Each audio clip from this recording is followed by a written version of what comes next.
नाधरे संत प्रसाद लाधरे तेची धारे ब्रह्मरसे सदा नामी जडली प्रीती तेचे करीते उच्चार भक्ती भाग्य ओसंडले वैराग्य आले मोडोनी सदा नामी जडली प्रीती तेचे करीते उच्चार निळामणी अंगी शांती निळामणी अंगी शांती क्षमा विश्रांती ज्ञानाची सदा नामी जडली प्रीती तेचे करीते उच्चार नमो ज्ञानेश्वरा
संत प्रसाद नाधरे संत प्रसाद नाधरे तेची धारे ब्रह्मरसे सदा नामी जडली प्रीती तेची करीते उच्चार। प्रस्तुत प्राप्त प्रसंगी कैवल्य साम्राज्य चक्रवर्ती विश्वमौली ज्ञानोबाराय शांती ब्रह्म संत श्री एकनाथ महाराज वैराग्य राजसिंग जगतवंदी जगद्गुरु श्री संत तुकोबाराय आदी कडून या विश्वातील ज्ञात अज्ञात दृश्य अदृश्य कोटीतील सकल संत महापुरुषांच्या परम कृपाशीर्वादाने संपन्न होत असलेला एक भव्य दिव्य स्वरूपाचा उत्सव। या उत्सवातील आज चतुर्थ दिवसाची सायंकाळच्या सत्रातली कीर्तन सेवा महत् भाग्याने मला प्राप्त झाली।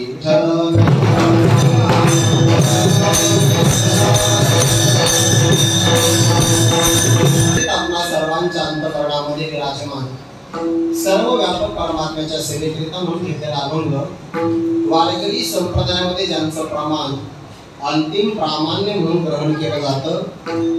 भगवान परमात्मा ज्यांची तपश्चर्या पाहून वैकुंठातून खाली आला तो तसाच ज्यांनी माग पाठवला। वैकुंठ गमन करणारे जगद्गुरु तुकोबाराय ज्यांच्या निश्चयकरता पुन्हा अवनीतरावर माघारी येतात असा ज्यांचा वारकरी संप्रदायातील परमार्थाचा अधिकार अशा संत श्री निळोबाराय यांच्या गाथेतील संत महिमा नावाचे प्रकरण आहे। त्यातला हा 4 चरणाचा अभंग असून प्रस्तुत अभंगातून संतांचा प्रसाद ज्यांना प्राप्त झाला त्यांना जीवनामध्ये काय समाधान मिळतं याचा विचार सांगणारा अभंग आहे। निळोबारायांच्या अभंगावर काही विवेचन करण्यापूर्वी 1-2 शब्दाचा परिहार देणं महत्त्वाचं आहे। ज्या क्षेत्रामध्ये आपण सेवा करतो आहे ज्या क्षेत्रातल्या स्थानामध्ये आपण सेवा करतो आहे हे क्षेत्र किंवा हे स्थळ सामान्य स्वरूपाचं नाही बरं। प्रलय काळामध्ये फक्त 2च क्षेत्राचा नाश होत नाही। एक आहे पंढरपूर दुसरं आहे अलंकापूर। विठ्ठल पंढरपूरपेक्षा सुद्धा काकल भरमहिमा आळंदीचा मोठा आहे बरं। हे पंढरी मुनी सोपे जनाचे हरावया पापे कळीकाळ कोपऱ्या कोपे नचले त्यापे अलंकापुरीशी। कळी काळाला कितीही राग आला तर दुसरीकडे काढायचा आळंदीत नाही। परमार्थातलं अद्वितीय स्वरूपाचं हे क्षेत्र आहे आणि योगायोगाचा आहे विश्वमौली ज्ञानोबारायांच्या अखंड संजीवन समाधी वास्तव्याने परम पावन झालेला हा परिसर आहे। ही सेवा ज्ञानोबाऱ्यांच्या इच्छेनेच होते. ज्ञानोबाऱ्यांच्या इच्छेशिवाय इथं कीर्तनकारही कीर्तन करत नाही, वाजवणारेही वाजवत नाही, गायन करणारे गायन करत नाही आणि ऐकणारे बसत नाही. आपल्यावर ज्ञानोबाऱ्यांचा झालेला प्रसाद आहे. किंबहुना ज्ञानोबाऱ्यांच्या कृपा दृष्टीच्या वर्षावामध्ये ओलचिंब होण्याकरताच या क्षेत्रामध्ये यावं लागतं. ज्ञानोबाऱ्यांसारखं व्यक्तिमत्व परमात्म्याला सुद्धा पाहायला मिळत नाही. बरं, समाधी प्रसंगामध्ये भगवान परमात्मा वर्णन करतात. भक्त ज्ञानी आणि विरागी ज्ञानदेवायसा चहुयुगी न देखो नायको याची लागी कंदी वाटे बहुत. ज्ञानोबाऱ्यांसारखा भक्त या जगात दुसरा कोणी नाही. ज्ञानोबाऱ्यांसारखा ज्ञानी महात्मा जगात दुसरा कोणी नाही. ज्ञानोबाऱ्यांसारखा विरागी विरक्त संपन्न महात्मा दुसरा कोणी नाही. हे वारकरी संप्रदायातला प्रसिद्ध कीर्तनकार म्हणत नाही, साक्षात भगवान म्हणतात. ज्ञानोबाऱ्यांच्या चरण कमलावर त्यांच्याच चरण कमलाचा काही मकरंद सेवन करण्याकरता अनेक भ्रमर या ठिकाणी विद्यमान आहे. बरं, अनेक भ्रमर आहे. भ्रमर हे फक्त मोगऱ्याकडेच येत असतात किंवा सुगंधाचं सेवन करतात. भ्रमर लांबून राहतात पण कमळाजवळच येतात.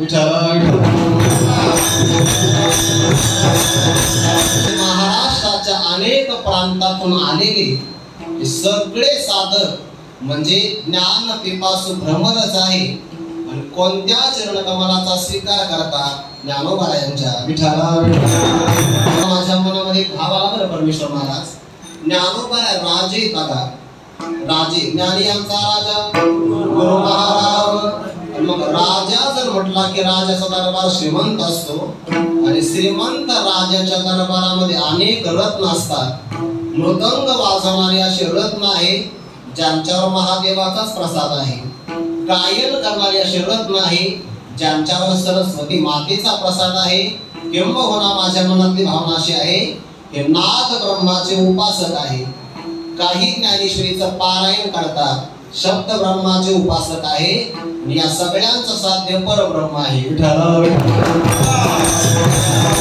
सर्वांच्या समवेत ज्ञानोबाऱ्यांच्या चरण कमलावर काही वाङ्मयी पुष्प अर्पण करायचे, एवढाच या सेवेचा अर्थ आहे. जगद्गुरु तुकोबराय सदैव वैकुंठ गमन करतात त्या पवित्र असणाऱ्या कालाचा हा त्रिशतपक्त अमृत महोत्सवी वर्षाचा कालावधी आहे. असा चांगल्या प्रकारचा योग साधून सुंदर अशा प्रकारचं ज्याने नियोजन केलं आणि कमी वयामध्ये चांगल्या प्रकारचं यश संपादन केलं, किंबहुना हे सगळे गुरुबंधू त्यांच्यामुळेच आलेले आहेत. ते वयाने लहान आहे पण भक्ती ज्ञानाने आमच्यापेक्षा मोठे आहे अशी ज्ञानेश्वर माऊली करंजीकर त्यांच्यामुळे हा योग आला. सर्व माता भगिनी भाविक आणि गुरुबंधू मंडळी सर्वांच्या चरणारविंदी अभिवादन करून जसा यथामध्ये यथावकाश विश्व माऊली ज्ञानोबाऱ्यांचा प्रसाद श्री गुरुदेवांचा प्रसाद प्राप्त होईल तशी अभंगाची सेवा करण्याचा प्रयत्न करतो. मस्तक माझा पाय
आमच्या आपणा सर्वांच्या चरणारविंदी मनोभावे साष्टांग अभिवादन करून निळोबाऱ्यांच्या अभंगाचा भाव आपल्या समोर ठेवायचा आहे। या अभंगातून संतांचा प्रसाद प्राप्त झाल्यानंतर साधकीय जीवनामध्ये काय लाभ प्राप्त होतात याचा विचार अभंगातून प्रतिपादन करतात। जीवन व्यवहारातला असो किंवा परमार्थातला असो लाभ दिसल्याशिवाय कोणताही मनुष्य प्रवृत्त होत नाही। आपण सगळे या ठिकाणी कीर्तनाला आलो याचं कारण कीर्तन ऐकणे हाच लाभ आहे।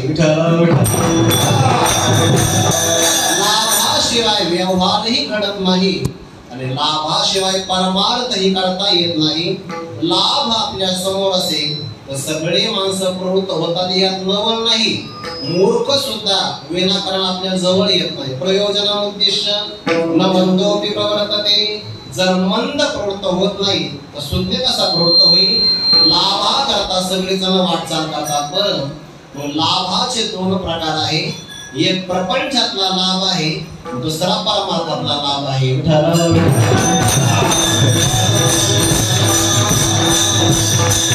परमार्थ जरी आपण करत असेल तर परमार्थ करण्याची वाटचाल आपली दोन पद्धतीने होत असते। मी आपल्या समोर काही उदाहरण देतो, त्याचं उत्तरही मला आपल्याकडून अपेक्षित आहे।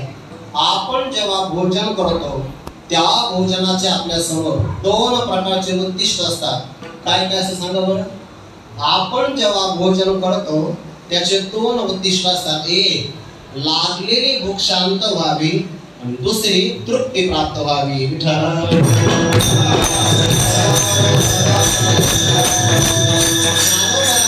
भोजनी जैसे होय तृप्ती लावे भूक जाय। भोजन केल्यानंतर मनुष्याला तृप्ती मिळते, दुसरीकडे भुकेच असणारं दुःख नाहीच होतं। दुसरं उदाहरण देतो, आपण औषध सेवन करतो। औषध सेवन करण्याचे सुद्धा दोन प्रकारचे प्रयोजन आहे। कोणते? रोग निवृत्त व्हावा आणि आरोग्य प्राप्त व्हावं। काही औषध रोगही घालवतात, आरोग्यही देतात। काही औषध नुसते पैसे घालवतात।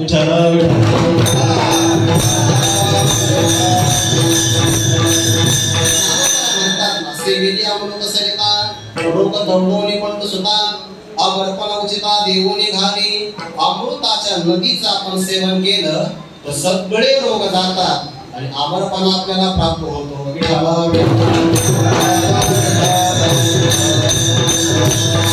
जसे भोजनामध्ये दोन फळ आहे, औषध सेवन करण्याकरता दोन फळ आहे, तशी माझी अपेक्षा आहे कीर्तनात मला दोन गोष्टीची गरज आहे। शांततेला ऐका आणि विक्षेप होऊ देऊ नका।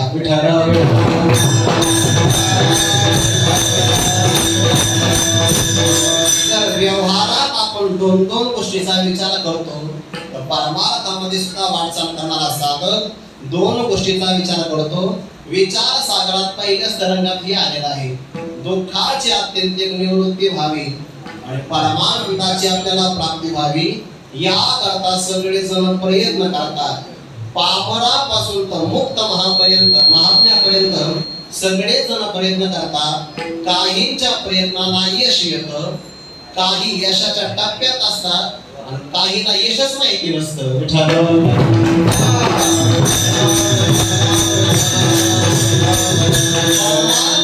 ज्याच्या साधनेला यश प्राप्त झालं त्याला मुक्त महात्मा असं म्हणतात।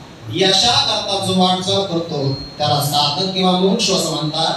ज्याला यश अपयश माहितीच नाही त्याला पामर किंवा विषयी म्हणतात।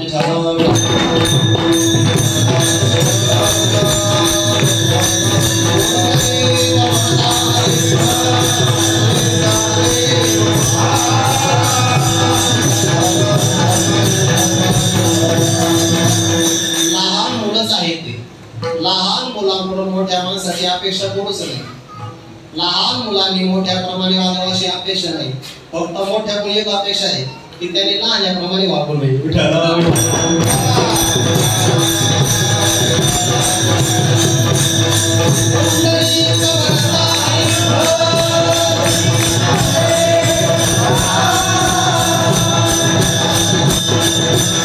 आपल्या जीवनातलं दुःख नष्ट व्हावं असं कोणाला वाटत नाही। सगळ्यांना वाटते बघा मजलागे दुःख व्हावे ऐसे कोणी भावे ना जीवे।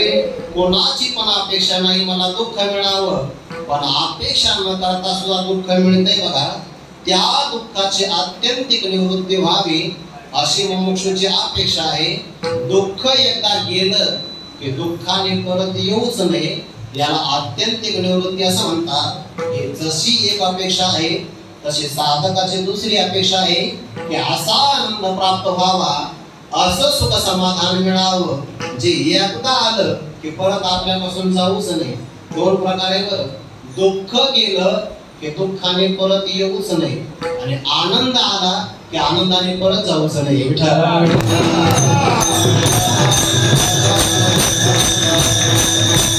या दोन प्रकारच्या इच्छेला मोक्ष असं म्हणतात. ही इच्छा कोणाची नाही जगामध्ये, सगळ्याची हीच अपेक्षा आहे बरं.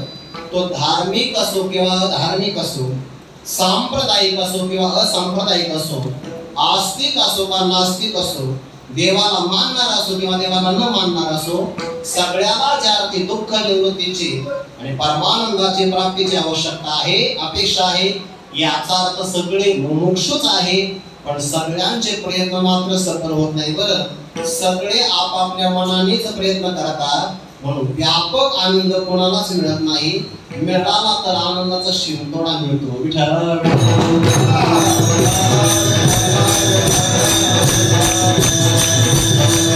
एखादा मनुष्य जिलेबी खातो बघा, झाली पण असेल का व्हायची असेल, दोनदा झाली का?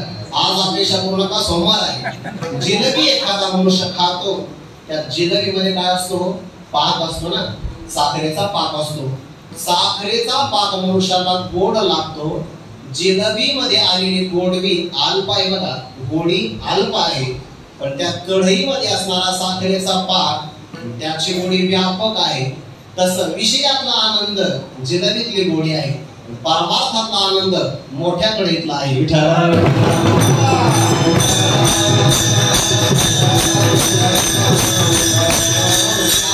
आनंद आपल्याला मिळावा असं सगळ्यांना वाटतं की नाही? मनुष्याची अपेक्षा आहे बघा, बरोबर आहे.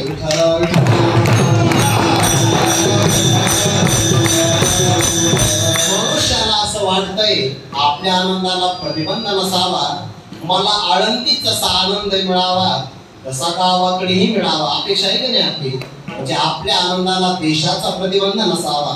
मला सकाळी जेवढा आनंद मिळाला तेवढाच दुपारी मिळावा, जेवढा आनंद दुपारी मिळाला त्यापेक्षा जास्त आनंद मला संध्याकाळी मिळावा. याचा अर्थ आपल्या आनंदाला काल परिचय नसावा अशी जीवाची अपेक्षा आहे. आणि सर्व वस्तूपासून मला आनंदच मिळावा, सज्जनापासूनही आनंदच, दुर्जनापासून सुद्धा आनंदच, आपल्या आनंदाला प्रतिबंध नसावा. याचा अर्थ देश काल वस्तू परिच्छेद रहित आनंदाची आपली अपेक्षा आहे.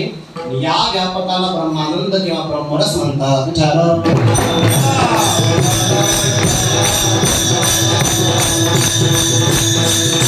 जे अल्प विचाराने संपन्न असतात ते अल्प आनंदामध्ये रममान होतात बरं. ज्याला व्यापक आनंदाची चटक लागली तो सामान्य आनंदामध्ये रममान होत नाही.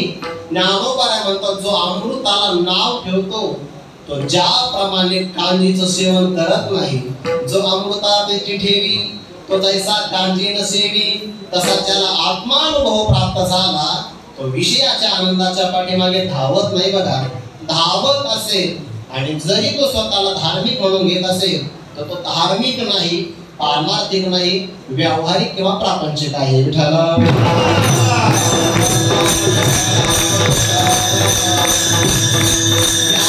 आनंदाकरता सगळे जण प्रयत्न करतात, पण व्यापक आनंद कर्माने मिळत नाही, व्यापक आनंद धर्माने मिळत नाही, व्यापक आनंद पुण्याने सुद्धा मिळत नाही.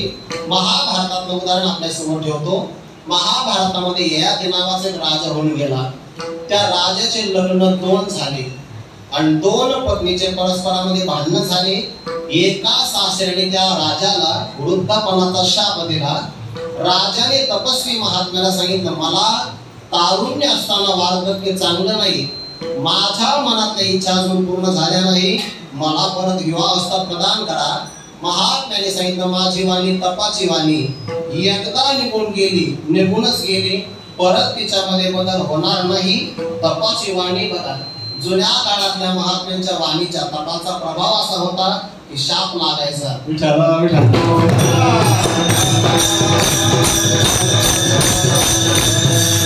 आता तप न राहिल्यामुळे वाणीमध्ये सामर्थ्य नाही. तपाचा प्रभाव ज्ञानोबा म्हणतात बघा, तपिन्नाला ऐके ना हरिपाठात प्रमाण हरिपाठ कीर्ती मुखे जरी गाय पवित्रची होय त्याचा पुढे तपाचे सामर्थ्य.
त्याच्यामध्ये तप प्रभाव तयार व्हावा लागतो.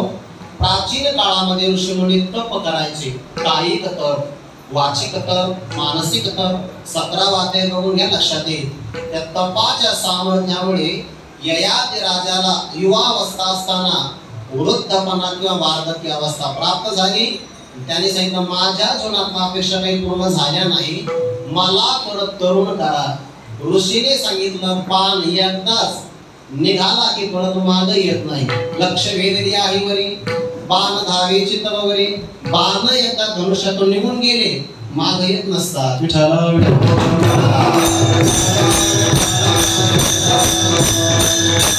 वाणीतून एकदा शब्द निघून गेला वार्धक्य भोगावं लागेल. सुटका सांगा ना. म्हणजे तुला 5 मुलं आहेत, त्या मुलापैकी जो मुलगा तुझं वार्धक्य घेईल तुला तरुण अवस्था प्रदान करेल तर तुला तारुण्याचा आनंद घेता येईल. 4 मुलाकडे प्रार्थना केली. मुलं म्हणे बाबा काय मागणी करताय? आमचं तारुण्य तुम्हाला द्यायचं, तुमचं वार्धक्य आम्ही घ्यायचं. चांगले काय? गाडीची चावी तुम्हाला द्यायची, काठी आम्ही घ्यायची. जमणार नाही.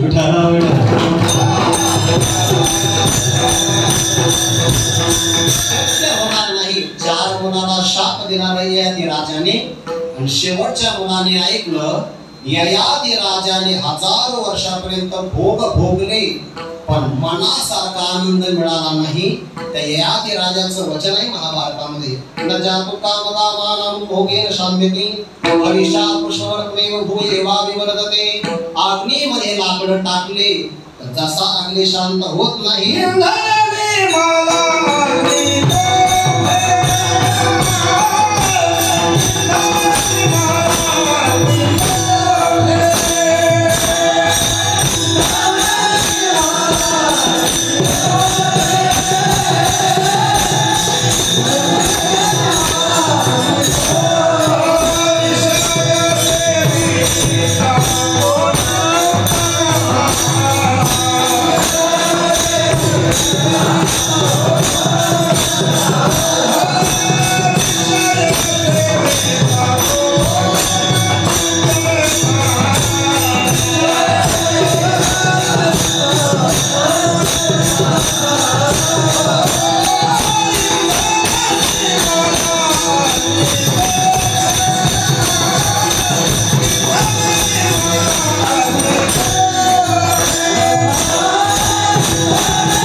अशा प्रकारचं प्रमाण बरं. श्लोकाला अनुकूल प्रमाणही असतं. श्लोकाला अनुकूल प्रमाण ओवी पण असते, फक्त अभ्यास करावा लागतो.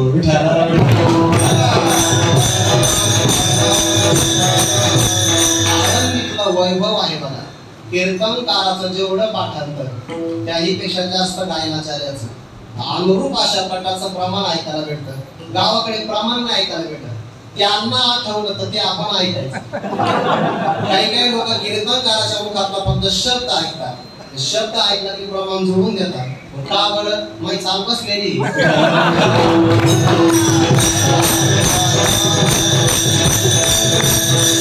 अग्नीमध्ये आपण लाकडं टाकले तर अग्नी जसा शांत होत नाही, तसे विषय कितीही सेवन केले, विषय सेविताला जन्म मरणाचा बांधून विषयाने कोणी तृप्त होत नाही. पण विषयातला आनंद संकोचित आहे. एखादा मनुष्य कर्माने राजा होईल, पण त्याला विषयाच्या आनंदाने तृप्ती मिळणार नाही. तेची धारी ब्रह्मरसे असं म्हणता येणार नाही.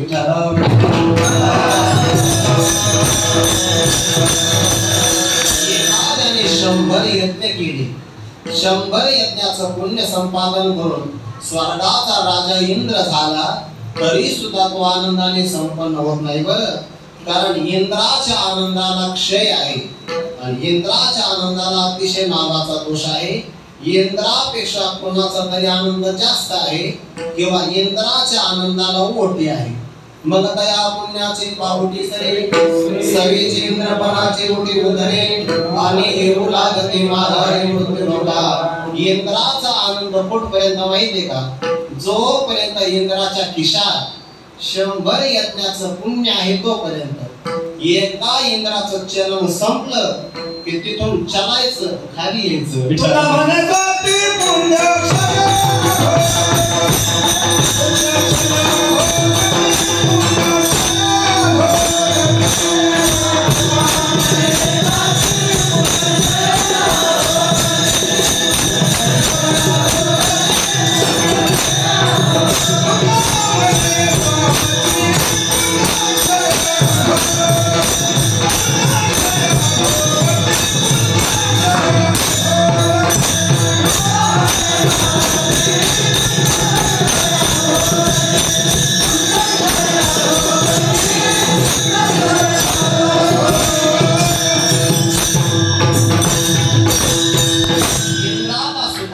मिळत नाही. तुका म्हणे जाते पुण्यक्षयानुगती. पुण्याचा क्षय झाला तर इंद्राला माग यावं लागतं. इंद्राला सुद्धा व्यापक आनंदाची तृप्ती मिळत नाही. इंद्राचा आनंद धर्मजन्य आहे बघा. ययातीचा आनंद कर्मजन्य आहे. कर्माने किंवा धर्माने तुका म्हणे त्यांचे कळल्या महाब्रह्म. जे जे कर्म धर्म नाशिवंत, नाशिवंतातून अविनाशी आनंद मिळत नाही. पुढचा प्रकार आहे ब्रह्मदेवाचा. जीव जर वाढत वाढतच गेला तर जीव ब्रह्मदेवाच्या पदापर्यंत जाऊ शकतो. वाढणे नाही जेव्हा ते ब्रह्मेशांना पुरवते. वाढणे नाही जेव्हा ते ब्रह्मदेवाच्या पलीकडे जीवाचे धाव नाही. पण ब्रह्मदेवाला सुद्धा परिपूर्ण आनंद नाही. इंद्राला परिपूर्ण आनंद असतात तर तपस्वी लोकांच्या तपामध्ये विघ्न टाकलं नसतं. तपस्वी लोकांना ताण देणारा इंद्र आहे, त्याला आनंद नाही. ब्रह्मदेवाला जर आनंद असतात तर काल्याच्या प्रसंगामध्ये वासर आणि गोपाळ चोरून नेले नसते.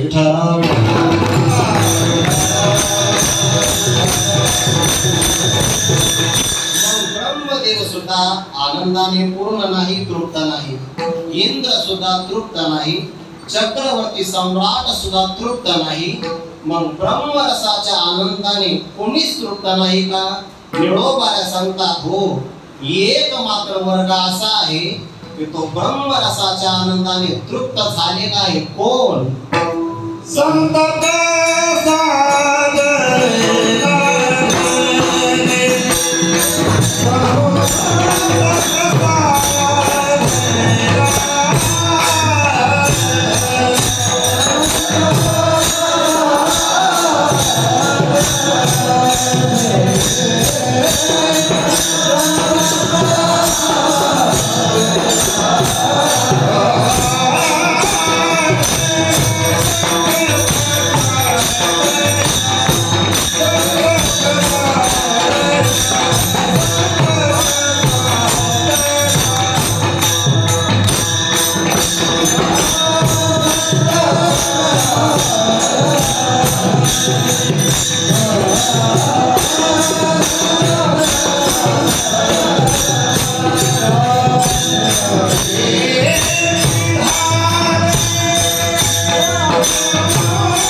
राजाला येत नाही, व्यापक आनंदाचा अनुभव इंद्राला प्राप्त नाही, व्यापक आनंदाचा अनुभव ब्रह्मदेवाला नाही, व्यापक आनंदाने कोणीच तृप्त होत नाही का? होत ना. कोण तृप्त होत आहे? निळोबाला उत्तर देतात, संत प्रसाद लाधले तेची धारे ब्रह्मरसे. ज्यांना संतांचा प्रसाद प्राप्त झाला तेची ब्रह्मरसे धारे. रस शब्दाचा अर्थ होतोय आनंद. ब्रह्म स्वरूपाच्या ठिकाणी असणारा आनंद त्याला ब्रह्मरस किंवा ब्रह्मानंद म्हणतात. किंवा विशेषण जर आपण घेतलं तर जो व्यापक आनंद आहे त्यालाही ब्रह्मानंदच म्हणतात.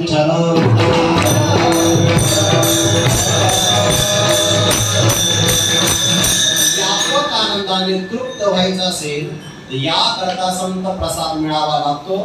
या अभंगाच्या पहिल्या चरणामध्ये काही आपल्याला मुद्दे पाडता येतील. बरं, मुद्द्याचा विचार आपल्याला करता येईल. पहिलाच विषय असा आहे, संत कोण आहे? संतांचा प्रसाद कोणत्या स्वरूपाचा आहे? तो प्रसाद प्राप्त करण्याचं माध्यम कोण आहे? प्रसाद कोणाला मिळतो आणि मिळाल्यानंतर काय होतं?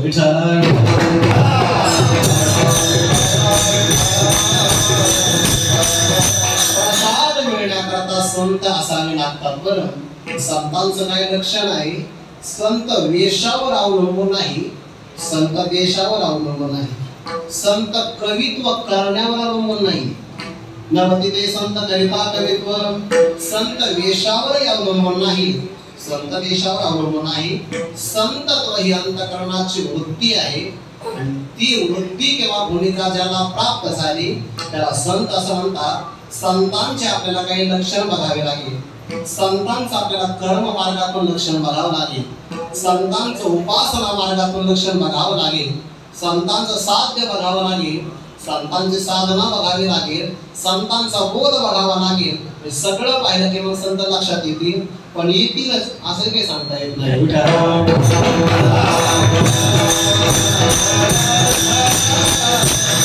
शास्त्रामध्ये जी लक्षणं सांगितली आहे ती संतांचं परीक्षण करण्याकरता नाही, आपल्या जीवनातलं निरीक्षण करण्यासाठी आहे. सिद्धस्य लक्षणानि साधकस्य साधनानि भवन्ति. आपण सगळे लक्षण ऐकले, एखाद्या व्यक्तीची परीक्षा केली तर त्याला कांडी लावणं म्हणतात. ते करायचं नाही.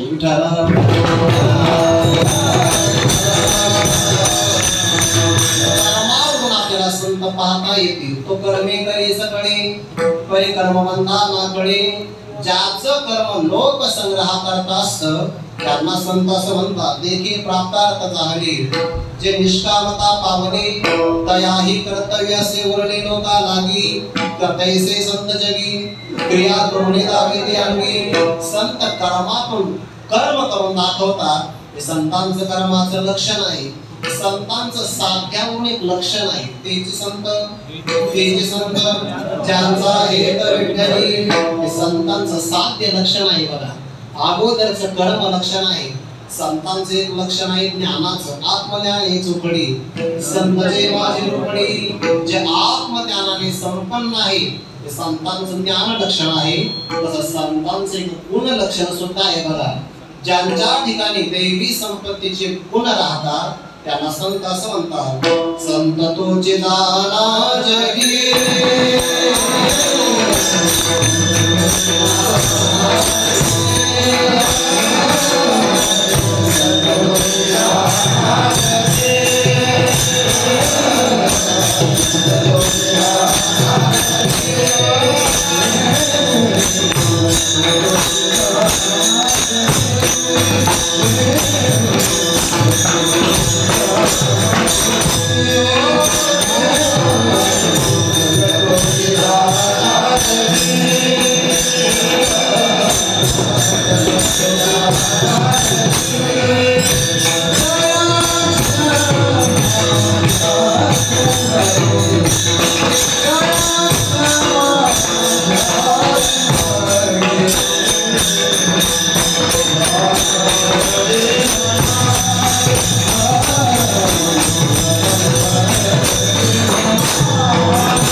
संतांचं जे वर्णन आहे ते गुण संबंधाने केलेलं लक्षणाचं वर्णन आहे।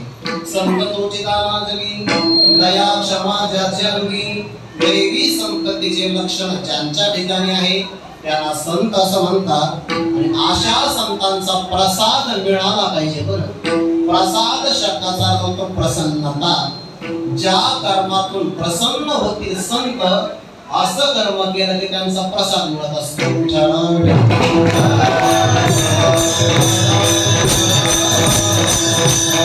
कोणत्याही कार्यात प्रसन्नता फार महत्वाची। बरं, साधना जरी असेल ती लाभली नाही पाहिजे। साधने सुद्धा आनंद आहे बघा। जोपर्यंत आपल्याला आपल्या साधनेत प्रसाद किंवा प्रसन्नता आनंद मिळत नाही साधना करण्यामध्ये रस वाटत नाही बघा। सगळ्या महाराष्ट्राला आपल्याकडून हीच अपेक्षा आहे, आपल्या कीर्तनात प्रसाद असावा, आपल्या ऐकण्यात प्रसाद असावा, गायनात प्रसाद असावा, वाजवण्यातही असावा।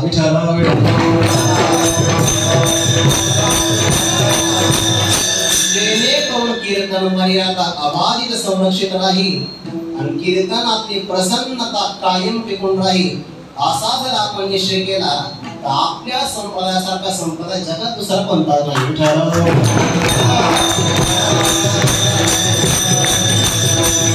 संतांची प्रसन्नता मिळाली पाहिजे। प्रसन्नता ज्याची मिळवावी त्यांच्या मनाला जे आवडतं ते आपण केलं पाहिजे। स्वामीच्या मनोभावा न चुकीचे हेची परमसेवा येर ते गा पांडवा वाणीचे करणे। संतांच्या प्रसन्नतेचा एकच मार्ग आहे सेवा करणे। जे ज्ञानाचा पुरठा एक सेवा आधार घंटा स्वाधीन करी सुरटा पडणे। संतांच्या मनाप्रमाणे सेवा घडली तर संत प्रसन्न होता। वारकरी संप्रदायामध्ये प्रसादाचे दोन प्रकार आहेत, एक ईश प्रसाद, दुसरा संत प्रसाद। त्या संत प्रसादाला गुरु प्रसाद म्हणतात।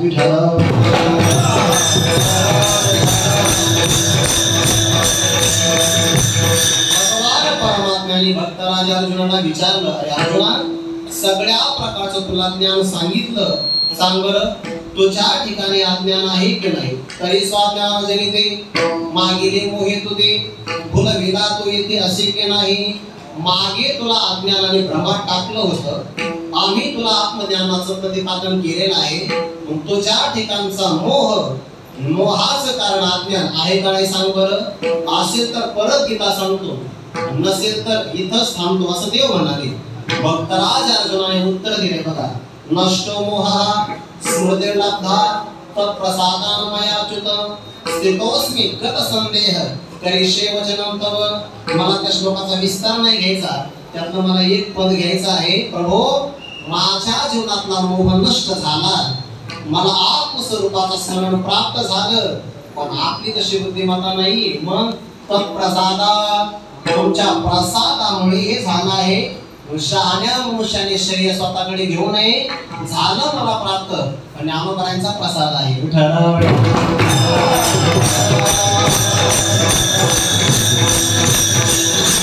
म्हणत असे पांडवा शास्त्र हे मानले की जीवा ते तर येरो म्हणे देवा आपुल्या कृपा मी तुझे ने प्रसादे लाधनीने आत्मबोधे मोहाचे तया कांदे नेवीच उरून।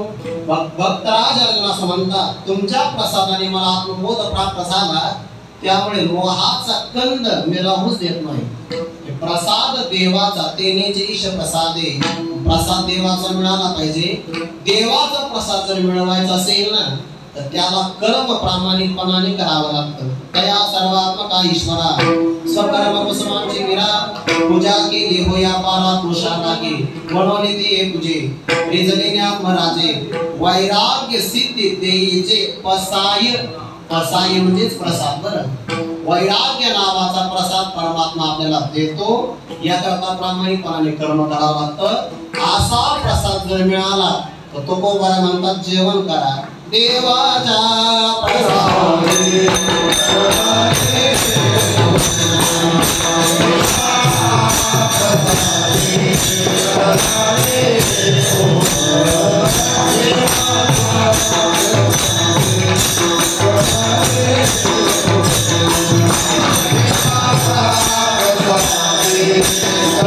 Hare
ज्यांना मिळत नाही, कोणाला मिळत नाही, ब्रह्मादिकांचे दुर्लभ उचिष्ट ब्रह्मादिकांना सुद्धा मिळत नाही। बरं, प्रसाद मिळाला की त्याचं भोजन करावं। जसा ईश प्रसाद महत्वाचा आहे, त्याही पेक्षा संत प्रसाद महत्वाचा आहे आणि तो ज्ञानोबरायांना ज्ञानेश्वरी प्राप्त आहे। बघा, भगवान श्री निवृत्तीनाथ महाराज ज्ञानोबरायांना म्हणतात, ये दिनवनीसाठी अवलोकिले गुरुकृपा दृष्टी, म्हणे कीर्तार्थीसी उठी न बोले हो पुढे, एक जे जे महाप्रसाद म्हणून सावियाचा आनंद। आता निरूपीन प्रबंध अवधान दिजे, कारण संतांच्या प्रसादाने ते मिळतं जे इतरांच्या प्रसादाने मिळत नाही। आणि असा प्रसाद मिळाला तर त्या साधकाचं लक्षण आहे 6 प्रकारचं। साधक श्रद्धावान असावा, तत्पर असावा, संयतेंद्रिय असावा, सेवा करणारा असावा, जिज्ञासू प्रश्न विचारणारा असावा, नमस्काराची सवय असावा। विठ्ठला विठ्ठला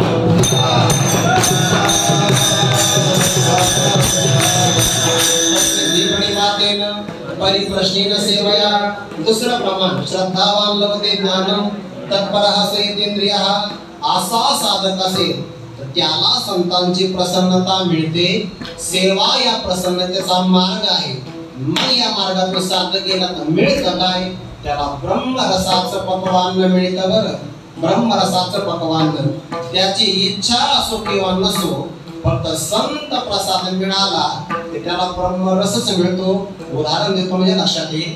6व्या अध्यायापर्यंत भगवद्गीता आली आणि मग संजय यांनी आपल्या भाग्याचं वर्णन केलं। म्हणे ऐका महाराज, धृतराष्ट्राला म्हणतात ऐका, सहजी ब्रह्मरसाचे कारणे केले अर्जुनाला गे नारायणे, तेची अवसरी पाहुणे पातलो आम्ही। ब्रह्मरसाचं पक्वान्न भगवान परमात्म्याने अर्जुना करता तयार केलं होतं, पण व्यासांची कृपा मला प्राप्त झाली। व्यास प्रसादे ऐकिले मिया, संजयांचं प्रमाण आहे बरं, नेन तिथे व्यास प्रसादे ऐकिले मिया। व्यासांचा माझ्यावर प्रसाद झाल्यामुळे जे ब्रह्मरसाचं पक्वान्न अर्जुना करता देवाने तयार केलं होतं ते अनायासे मला मिळालं। संत प्रसाद लाधले तेचे धाले ब्रह्मरसे। संजयाच्या मुखातलं वाक्य तेने आनंदाचे निधाले म्हणे, कारण ब्रह्मरस संत देतात। कसा देतात? त्या साधकाला महावाक्याचा उपदेश करतात। तो जीव हे भाष संपून जाते आणि परब्रह्म स्वरूपाला प्राप्त होतो। जयाचे वाक्य उजीवणे, जाहले चित्त निधडे, मग ब्रह्माचे पाडे निशंक होय। उदाहरण सांगितलं म्हणजे लक्षात येईल। जुन्या काळामध्ये गुराखी वगैरे असायचे नाही, मेंढपाळ आपल्या मेंढ्या घेऊन चालण्याकरता निघून गेला। येता येता त्याला सिंहाचा छावा सापडला। लहानच होता, पण कळपातून कसा काय चुकला काही माहिती नाही। जसे काही माणसं वारीला पहिल्यांदा आहे ना, भुकता बघा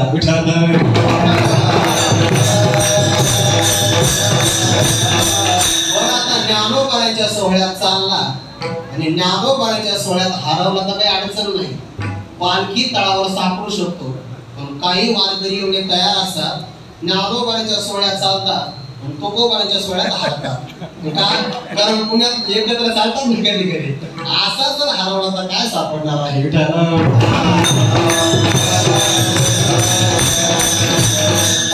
सिंहाचा छावा हरवला, मेंढपाळाने आपल्या कळपात आणला, त्याला सवय तशाच लागल्या, तशाच सवय लागल्या। मनुष्य पण त्या कळपात राहतो, यावरून त्याच्या सवयी लक्षात येतात। साधकात राहत असेल तर साधनाच करतो, राजसी तामसी लोकात गेला की चंचल होतो।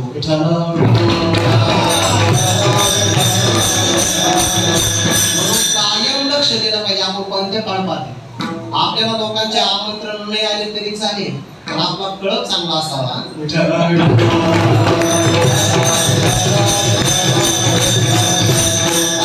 छावा चुकला, मेंढपाळाने त्याचं संगोपन केलं, त्याला सगळ्या सवयी मेंढ्याच्याच लागल्या।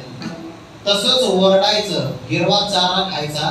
एके दिवशी त्याच्या भाग्याचा उदय झाला। ऐसी करणे साम्य दशा गोहे ते धनी दिशा। त्याच्या भाग्याचा काही भाग्य उदय येणं, मग जन्म समर्जित येणं। त्या सगळ्या मेंढ्या सरोवरात पाणी पिण्याकरता गेल्या। सिंहाने त्याला काळी फोडली। सिंह गर्जना ऐकली सगळा मेंढ्यांचा कळप पळत निघाला. सिंहाने अशी दुर्बीण लावून पाहिलं, अरे याच्यात बाकीच्या मेंढ्या आहेत, पण आपल्या जातीचं सुद्धा एक आहे ना याच्यामध्ये. काय जातीवर प्रेम असतं महाराज, सगळं राजकारण बिघडू शकतं जातीमध्ये.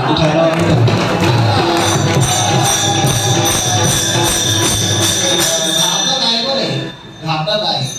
आपण हिंदू असताना आपल्याला हिंदुत्वाची जाणीव नाहीये, आपण संकुचित जातीमध्ये आढळतो म्हणून महाराष्ट्र पुढे जात नाही. जातीवादाचं विष आहे. आता यात धर्म नाही विष्णुदासा, हे फक्त प्रमाण म्हणायचं नाही, आचरणात आणलं पाहिजे. आपण संतांच्या जाती वाटल्या आणि संतांची पण वाटणी करून घेतली बघा. त्या त्या जातीतला समाज त्या त्या संतांचे उत्सव साजरे करतो, दुसऱ्याच्या सत्याला जेवायला सुद्धा जात नाही. काय भयानक परिस्थिती.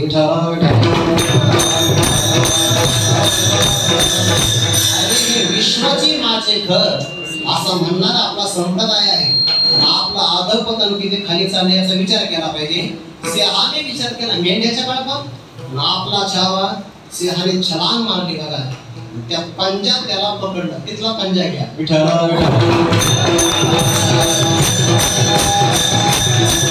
सिंहाने पकडलं म्हणे का पळतोय, म्हणे मी तुम्हाला घाबरलोय. का घाबरला, म्हणे मला तुमची भीती वाटते. जसे हे मेंढे पळाले तसा मी पळतोय.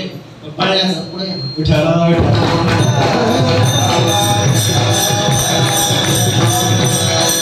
सिंहाने त्या छाव्याला पकडलं आणि त्याला ओढत ओढत सरोवरापर्यंत नेलं. सरोवरामध्ये त्याला सांगितलं बाळा घाबरण्याचं काही कारण नाही, बरं घाबरण्याचं काही कारण नाही.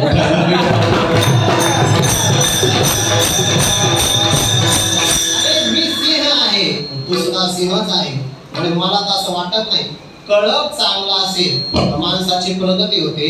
मेंढ्याच्या कळपात सिंह पडला, तो जर मेंढा होत असेल तर आपला का खताना होणार नाही.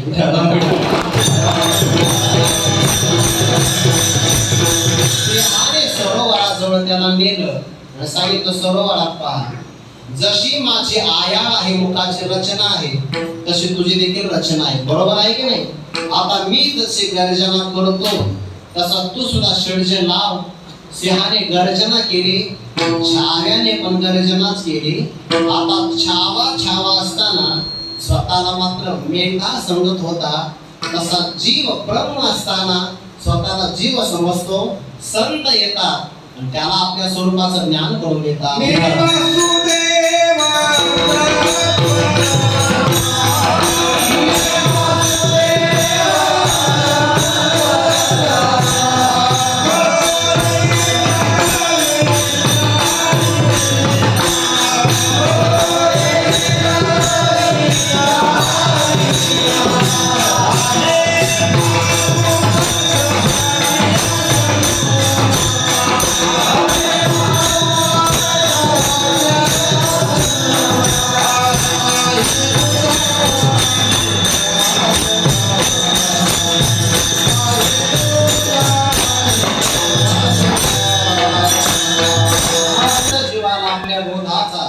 उपदेश करतात जयाचे वाक्य उजिवडी, जाहले चेतन निधडी, ब्रह्माचे निपाणे निशंक होय.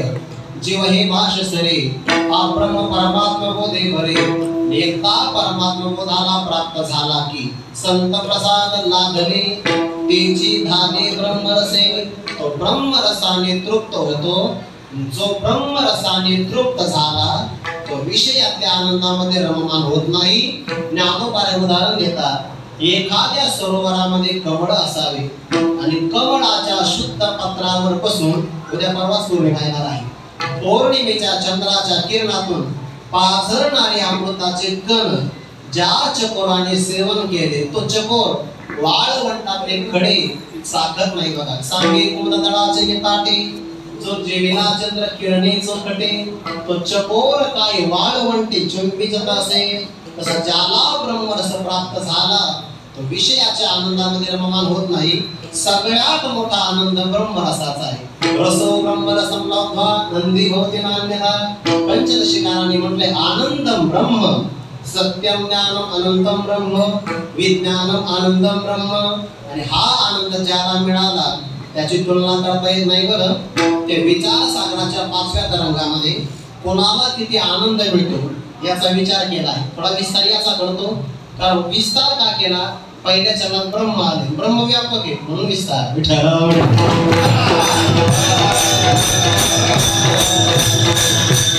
सामान्यपणे आनंद मोजण्याच्या काही कक्षा आहेत. सगळ्यात मोठा आनंद पृथ्वी तलावर कोणाला मिळत असेल तर राजाला मिळतो. पण त्या राजाकडे काही लक्षणं असावे लागतात. मोजत त्याला सांगण्याचा प्रयत्न करतोय.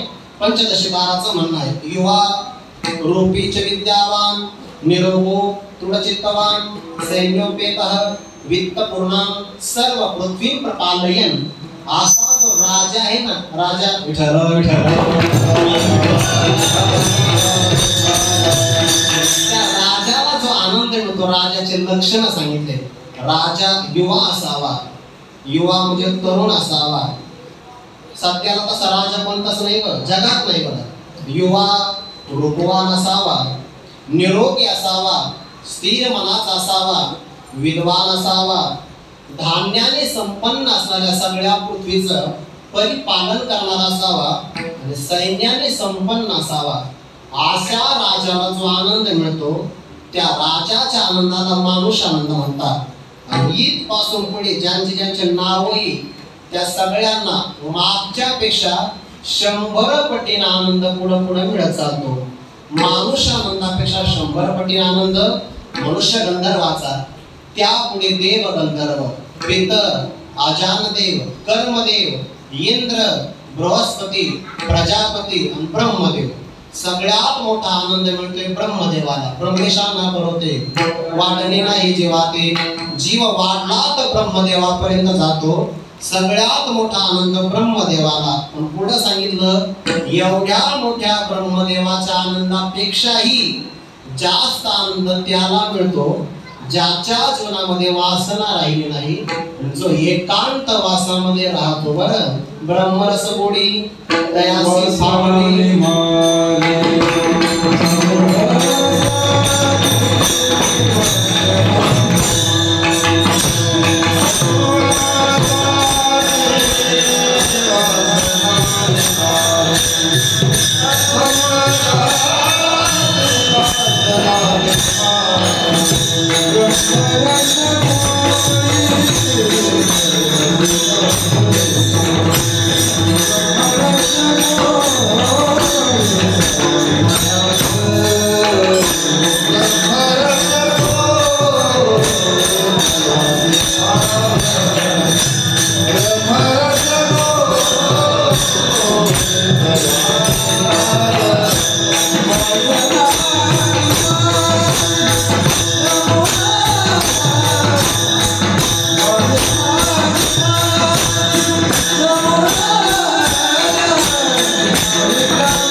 ब्रह्मदेवापेक्षाही मोठा आनंद त्याला मिळतो जो एकांतवासामध्ये राहतो, ज्याला कोणतीच वासना नाही. भागवतकारांचं म्हणणं हेच आहे, न चेंद्रस्य सुखम किंचिन न सुखम चक्रवर्तिनः सुखमस्ति विरक्तस्य मुनिरेकांत जीविनः. अशा आनंदाने जो तृप्त झाला तो म्हणू शकतो, नाही आनंदाशी जोडा. या आनंदाच्या समान कोणता आनंद नाही. कैसे माझ्या गुणी धाले त्यांची धारी ब्रह्मरसे, किंवा चित्ते मीची झाली मी याची प्राणे धाली आनंदाचे धाले म्हणे. आणि अशी जर तृप्ती असेल त्या तृप्तीमध्ये संतांचा प्रसाद महत्वाचा आहे. संत प्रसाद लाभले तेची धाले ब्रह्मरसे. अशा संतांचं लक्षण काय आहे? अभंगाच्या 2ऱ्या चरणातून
ते फक्त याच्यासाठी संत प्रसाद लाभले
इच्छा केली तैसी झाले या चित्तासी समाधान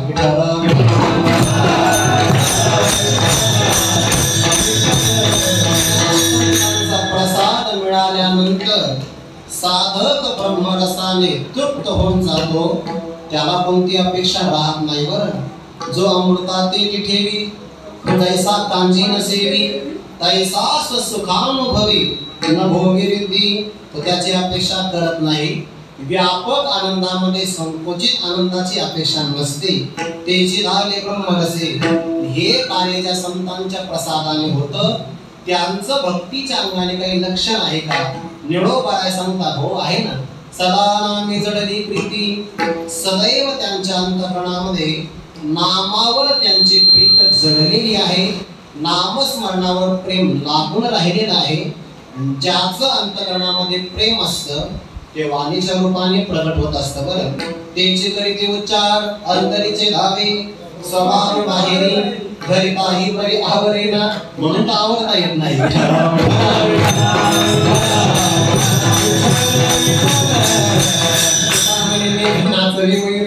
लपविता खरे येत नाही आवडी तीव्रती गिरटी, आधी मनोनीची उठी मग ते वाचा देठी करासिये, सदा या शब्दातून काल परिच्छेदाची व्यावृत्ती केली बघा। सदा नामी जडली प्रीती, संतांना देवही कदाचित कमी आवडतो पण त्यापेक्षा नामस्मरण जास्त आवडतं का? कारण देवाचं जरी नाव असेल तर देवाला नामाचा महिमा माहिती नाही, तो कोकरा सांगता तो आम्हाला माहिती, तुझ्या नामाचा महिमा तुका म्हणे आम्हा जन्मकोड यासाठी नामी जडली प्रीती। काय प्रेम आहे संतांचं नामस्मरणावर, रात्रंदिवस नामस्मरणाचा ध्यास लागला, वाणीला आवरण्याचा प्रयत्न केला तरी सुद्धा वाणी आवरत नाही। माझी मग झाली छंदया नामाचा वेदनासे, गोड तुझे रूप गोड तुझे नाम देई मज प्रेम सर्वकाळ। काय संतांची श्रीमंती आहे, एका भगवंताचं नामस्मरण मुखाला येण्याकरता हजारो जन्माची तपश्चर्या करावी लागते। ते नामस्मरण संतांच्या मुखातून अखंड प्रवाहित झालेलं असतं। जयाचे वाचे पुढा भोजे अखंड नाम नाचत असे माझे जे जन्म सहस्री ओळखीचे एक वेळ यावया एकदा नामस्मरण कामने आलं तर समजून घ्यावा आपला हजारो जन्माचं पुण्य आहे सिद्ध करा विठ्ठला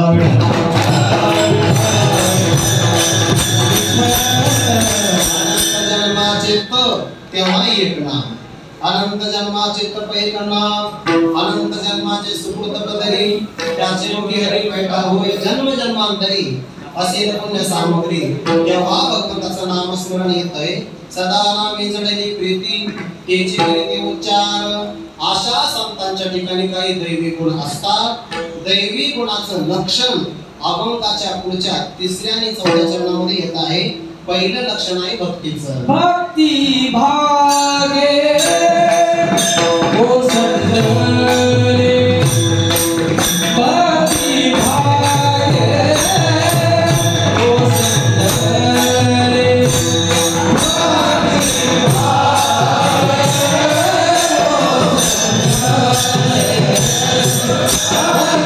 भागे ओ संतरे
भक्ती भाग्य असावं लागतं बरं भाग्याचे भडसे उद्यमाचे निवेसे मग समृद्धी जाता पैसे घरवे म्हणून भाग्य जाई सानुकूळ जालिया केले उद्यम सदा सफळ भाग्याची अनुकूलता असावी लागते परमार्थात सगळ्यात मोठं भाग्य भक्ती देवाविषयी प्रेम अंतकरणामध्ये निर्माण झालं तर त्यासारखं भाग्य जगात दुसरं कोण नाही बरं दया माझी सार्वजाची चाल तरी तेची पूर्वी गोड का सेवा म्हणती करी आड प्रेम सुये कारण परमात्मा फक्त भक्तीनेच आकळला जातो भावगळे आकळे एरवी ना कळे 9व्या अध्यायामध्ये फक्त संदर्भ देऊन पुढे जात आहे भगवान म्हणतात अर्जुना मी कसा आहे अर्जुना माझे ठाई आपण पेविना सर्व समाही मी उपचारे कवनाही ना कळे उपचाराने मी कुणालाही प्राप्त होत नाही एखादा म्हणेल मी लयच विद्वान आहे तर वेदाचा हल्ल एखादा म्हणेल मला शब्द प्रभू म्हणतात अरे प्रभूच्या ठिकाणी शब्दच लागत नाही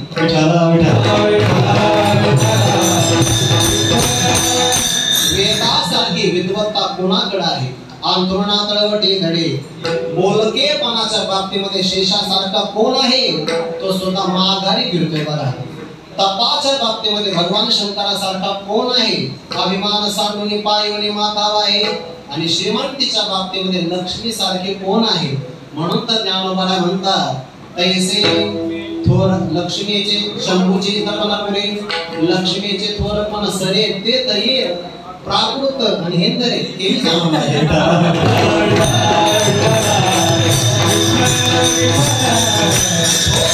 परासांडीचे व्युत्पत्ती आगमी विसरीचे जगात हाकोटी होईचे ते जवळी माझी मन विसरे भाग उन्हासे पदार्थावयाचे निमिषे भक्त्या प्रयच्छती अशी भक्ती प्रेम प्राप्त झालं त्या भाग्याचा असणारा भर ओसंडून वाहतो आहे ते भाग्य ओसंडले वैराग्य आले म्हणून त्यांच्या जीवनामध्ये वैराग्याचा इतका भर आला आहे गुरुवर्य श्री मारुती बाबा सांगत असतात, एखाद्या प्रसंगाला झाडाला फळं लागतात, पण केव्हा पानं कमी फळं जास्त त्याला म्हणतात वृक्ष फळाने मोडून आला.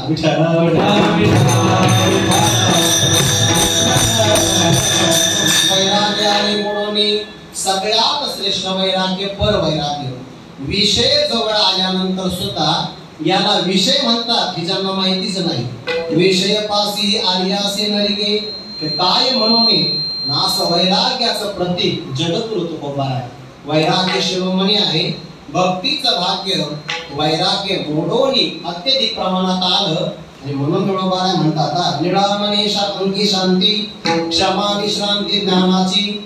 त्यांच्या ठिकाणी अंतकरणाचा संयम ही पण शांतीच आहे. साधन सगळे फळ देऊन संपले ही पण शांतीच आहे. स्वरूप प्राप्त झालं म्हणून स्वरूप शांती सुद्धा प्राप्त आहे. सर्व काही आघात सहन करता क्षमा आहे. प्रतिकार कुणाचा करत नाही म्हणून क्षमा अंतकरणात धारण केली.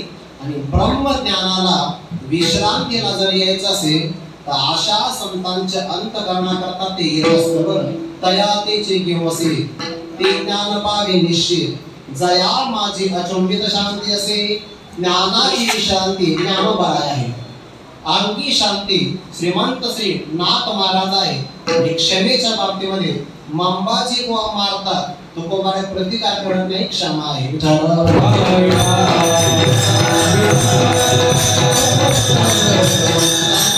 प्रसाद प्राप्त झाला तर साधकाला हे सगळं प्राप्त होतं असाही अभंगाचा अर्थ करता येईल. किंवा संत प्रसाद लाभल्यामुळे तेची आले ब्रह्मरसे एवढं साधकाचं लक्षण घ्या. उर्वरित अभंगामध्ये संतांचं लक्षण घ्या, कारण आजचा साधक उद्याचा संतच असतो.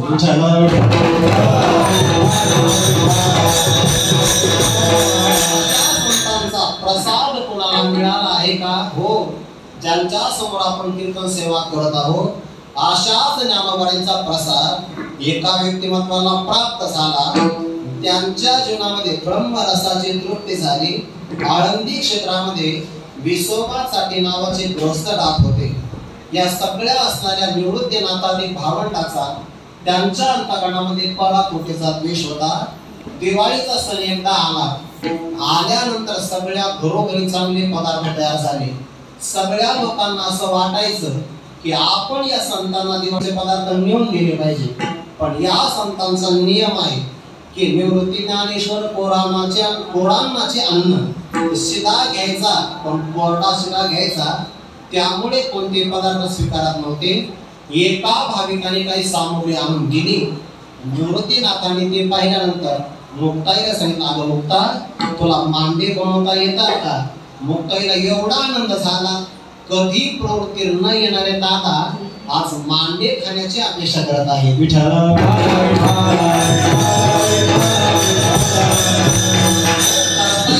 पण मांडे भाजण्याकरता तवा नाही लागत. त्याला माठाच्या पुडाचं रांधण असावं लागतं. कुंभार वाड्यामध्ये आल्या, पण आल्यानंतर विसोबाचा त्यांनी ते पाहिलं. काग कार्टे कुठं चालली? सगळा इतिहास सांगितला. संत आहेत ना तुम्ही, तुम्हालाही मांडे खाण्याची इच्छा होते, रांधण मिळूच देणार नाही. सगळ्या कुंभारवाड्यातल्या कुंभारांना सांगितलं रांधण दिलं तर कर्जातच द्यावं लागेल. इच्छा होती पण देऊ शकले नाही. मुक्ताई रडत रडतच आल्या. सांगितलं सगळ्यात जास्त लाड मुक्ताईचा कोणी करावा? ज्ञानोबा यांनी.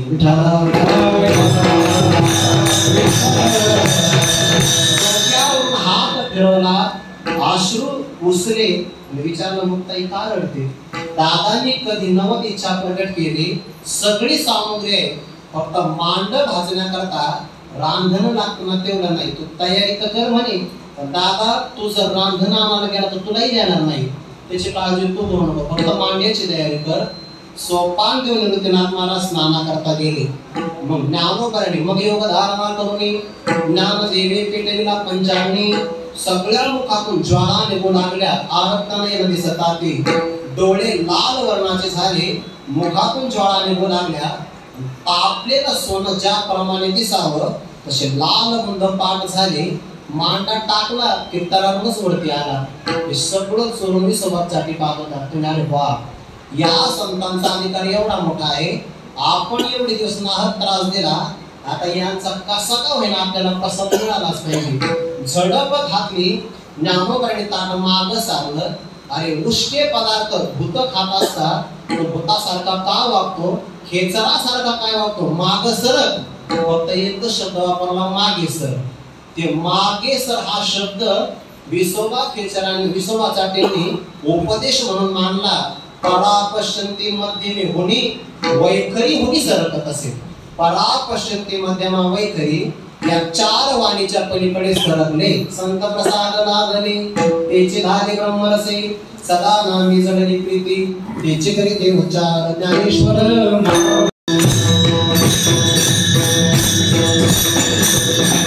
झालेली सेवा विष्णुमौली ज्ञानोबाराय जोग महाराज परंपरेतील सकल गुरुजांच्या उपस्थित सगळ्या माता भगिनी भाविक मंडळी, आमच्यावर नितांत प्रेम करणारी सगळी गुरुवृंद मंडळी, ज्यांच्यामुळे ही सेवा प्राप्त झाली अशी करंजी करमावली.